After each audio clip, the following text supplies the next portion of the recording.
What happens if your villain wins in session 1? Because let's be honest, 90% of D&D campaigns start the same way. A small village, rats in a basement, and by session 3, everyone's half asleep. I've been playing D&D for over 20 years, and I've run plenty of those. But the first time I started at the end, when the villain had already won, it completely changed how I run campaigns. So in this video, I will show you what actually happens when you make that choice, including a few surprises you probably haven't considered to make your games more intense and more fun to play. Alright, so here's what usually happens. Session 1. You start with, I've said it, rats in a basement. Your party clears them out, gets maybe 15 gold pieces from the mayor or something. They find a rusty dagger, you know the drill. Session 3, they meet bandits on the road. Maybe there's a bandit captain who's slightly stronger than the others. Anyways, they level up. Session 5, now you start gently teasing about the real threat. An NPC says something vague and mysterious about villages having problems. It's the Dark Lord. He's coming. You're still planting seeds for what's to come. But your players aren't dumb though, right?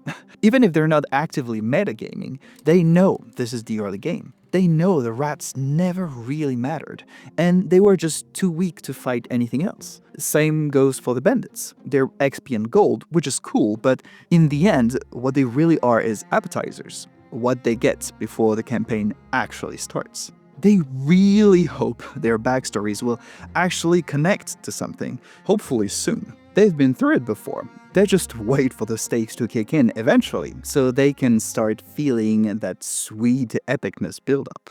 It feels like you're coasting. You know it, they know it, and I know it.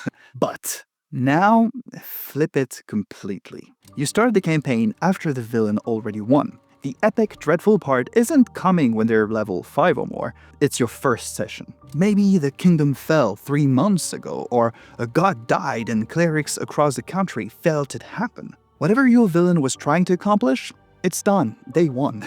What you're presenting your players is the aftermath. They need to adapt to a world that's completely different than it was a month ago, and quick. We'll cover all the consequences this choice has very soon, I promise. But first, we need to see how to actually set this up. First, you open session 1 in a world that's already changed. Not 500 years ago in the lore. Think last week. Recent enough that people are still processing it, including the characters. Maybe the kingdom is occupied and there are soldiers in different uniforms at every gate. The trees outside of town have changed. They burnt and have the wrong color. Point is, consequences. That's what Tuesday is like now.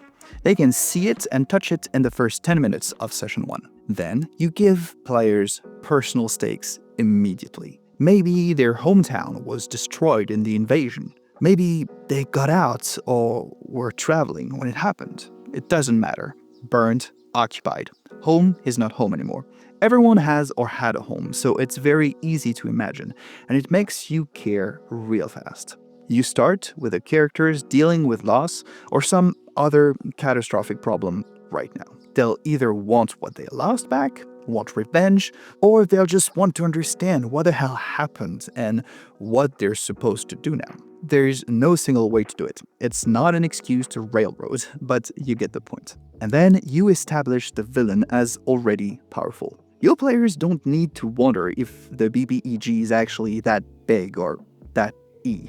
They'll just look around. Think big displays of power. They opened a portal that demons are pouring through, or killed a god which everyone thought was impossible. They're strong, and that creates this specific feeling. It's not just fear of what might happen. It's fear mixed with respect, mixed with how do we even start to push back against something this powerful. You skip, can we beat them? Is that what we need to do? And go straight to, where do we begin? How are we supposed to fight someone who already won? And you build a lot of engagement fast doing so. Good, so you've inverted everything. Instead of building towards stakes over 10 sessions, you're dropping your players into them on day 1. Everything's already gone wrong. But, okay, now what? How do you move forward from there? Well, this is where the cool hidden mechanisms start to show up. Quick recap. In a normal campaign, when players reach level 5, maybe they are ready to start investigating the Dark Lord. Because the Dark Lord is dark and strong, right? So they need those sweet powers to fight their minions. The way I see it is, in a traditional campaign, what they're actually doing is they're filling up their I matter gauge. But we flip the campaign on its head, so now they're leveling up to survive the stakes and work towards their revenge or whatever goal they're now pursuing. So one of the first things you notice is, in a campaign like this, there is no filler anymore. It's just gone. You can't really do filler when the world is already broken and your players are trying to survive. There's urgency that's built in. And this doesn't mean you can't do travel or shopping. It means they taste a lot different and don't play the same role. Alright, bear with me. Side quests stop being side quests. If they need to find food or some kind of equipment, it becomes part of the plot. It's survival under occupation. They need to navigate closed or ration shops and negotiate with guards at checkpoints. It is very cool because you get to completely reinvent things that used to be mundane or that you secretly wished could be skipped altogether. Going to the market means trying to make eye contact with someone who might be resistant and trying to signal without being obvious. The players will have to keep their head down because the wrong word to the wrong person gets them arrested. Or, worse. The villain won in session 1. And now we're living in their world, where everything matters. It also means your players won't be waiting to care. Gone hometown and mentor dead or captured or whatever else you decide to throw at them means they are probably angry, outraged, or something along these lines. In a traditional campaign, they build the backstory and hope it plays a role at some point. But when you do this, the plot is the link to their backstory. Quick precision here, don't ask your players to write a 10 pages long backstory if you're going to destroy everything in it before the game starts. Tell them what you have in mind, or at least tease it enough during session 0 that they don't get angry when the game starts. Playing like this also adds some welcome uncertainty to the game. Players are kinda navigating the apocalypse, which feels important right away, so they don't feel they have plot armor as much. But this is not all without risk, because it could also turn into everything is hopeless, we're not moving towards something, we're trying to prevent the something from getting to us. Why bother trying? So how do you avoid that and only keep the good stuff? Well, first, I think you need to create small victories that feel big. This is all about scale, because the world is broken and the villain has so much control.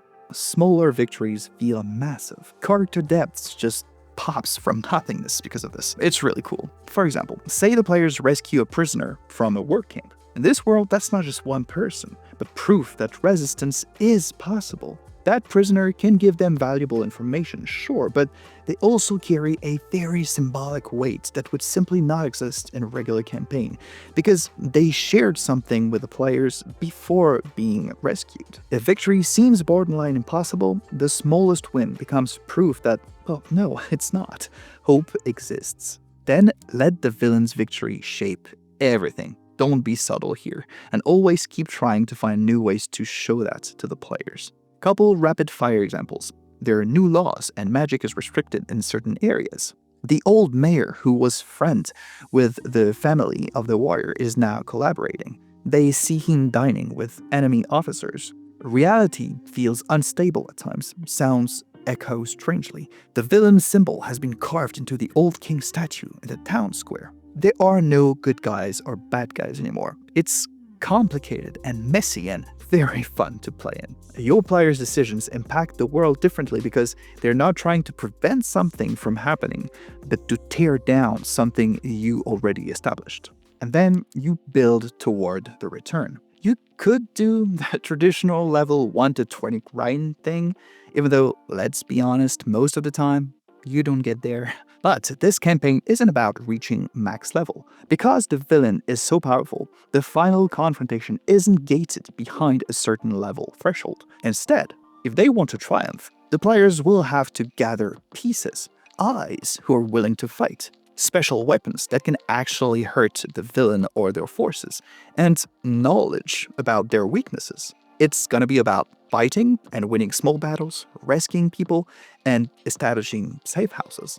If they decide to do so, when they finally face the villain, they will have built toward it with a story. By the way, if you're looking for a quick way to start experimenting with this, I made a set of cool grave-feeling NPCs you can use to set this up. I just opened a Patreon, and it's one of the first rewards for the monthly subscription before I add a ton more stuff in the future. So check the link in the description. Alright, this is all great, but can you see the deeper thing we're touching on here? There's a hidden layer beneath this whole villain winning in session 1 idea. And if you understand it, it will take all your games to the next level. Starting with a villain's victory is not really about this specific technique. I believe D&D has default patterns we all follow without thinking about them. Like the one we've been talking about. Start small, build up, fight the evil guy at the end. Patterns work. Patterns are cool and comfortable because your players know what to expect and you know how to prep. Everyone's sharing the same assumptions about the game. But even though details remain unpredictable, the players start to be able to guess the shape of what's coming their way. And as soon as they know the shape of the game, they start pattern following instead of problem solving or getting creative. And it doesn't require them to be present in the moment. So the key is breaking those patterns to force them into the driver's seat again. That's why the let's start with a villain victory thing works so well. And why it would be a shame to stop there. The reason why it works can be used to enrich any kind of session. Just find a pattern, find the expectations, and break them. Alright, here are a few examples that work very well too, starting with a variant on what we've been talking about so far. Same villain has one scenario, but what if the party started at, say, level 10? And the villain is also weakened somehow. Maybe they just completed their big ritual and now they're vulnerable for a short window. You'll find something.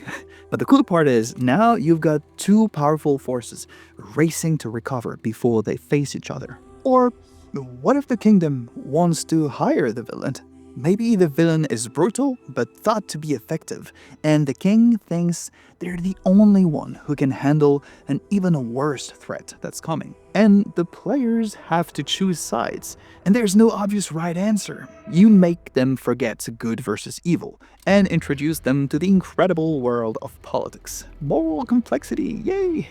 Get your players to figure out where they actually stand. Or what if your players started as the villain's former lieutenants who just got betrayed?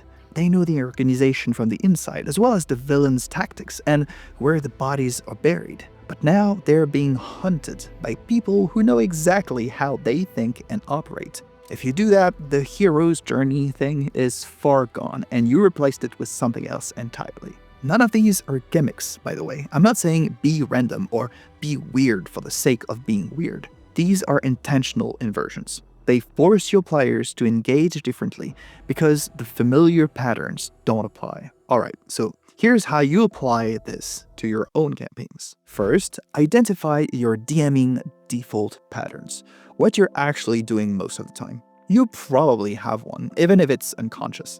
Even if it's not necessarily what we discussed so far. Maybe your sessions follow the same rhythm. Exploration, then combat, then roleplay, then exploration again. Or maybe your players know that session 15 is probably the big confrontation because that's how long your last 4 campaigns ran. Think about it and write it down. The idea here is to get clarity. Then find one element to invert. Not everything. I'm not saying burn down your entire campaign structure and start from scratch. Chaos isn't the goal here. Find one single expectation and ask yourself, what if the opposite was true? How would that work? You always start at level 1? Well, try level 10. You get the idea. You pick one thing, invert it, and see what happens. And try to keep it secret. Try to preserve the element of surprise without disrespecting anyone's boundaries, of course. You just do it. Change the pattern. Sit back, relax, and watch how your players respond. They'll engage with the world and story differently because they won't be in familiar territory anymore. You step out of your comfort zone and you're rewarded with player engagement and presence. You're not doing this because novelty is always better, because that's not true, by the way. You're doing it to get presence and attention from your players. The pattern broke, And now they need to figure things out. Starting with the villain's victory isn't about being edgy. It's not about being original because you're the cool DM and just want to be different. It's about recognizing that the best moments at your table happen when nobody really knows what's coming next, because it maximizes player engagement. But here's the thing, what happens when you break a pattern? And your players hate it. Are you making a mistake you didn't see coming?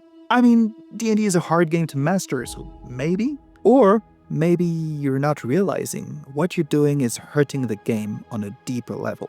So click on this video next to find out what the 7 deadly sins of DMing are and how to fix them.